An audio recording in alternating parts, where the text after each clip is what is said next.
Square root of 5184 equals to what? তো এখানে আমরা অপশন দেখতে পাচ্ছি সবগুলো সংখ্যাই পূর্ণ সংখ্যা।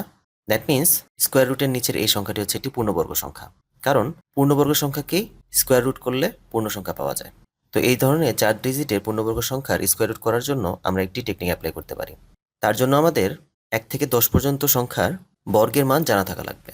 তো আমাদের সংখ্যাটি হচ্ছে 5184। তো আমাদের প্রথম কাজ হচ্ছে এই সংখ্যাটির ইউনিট ডিজিটের উপর ফোকাস করা। এখানে আছে 4।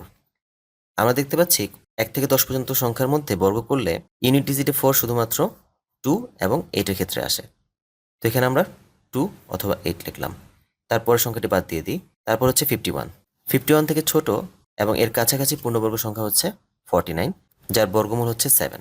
দ্যাট মিন্স এখানে 7 হবে। এখন আমাদের অ্যান্সার হয় 72 অথবা 78।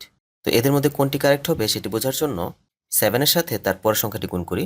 7 × 8 মানে হচ্ছে 56। এখানে 51 56 থেকে ছোট হওয়ায় আমরা এই দুটি সংখ্যার মধ্যে ছোট সংখ্যাটি নিব, অর্থাৎ কারেক্ট অ্যান্সার হচ্ছে 72।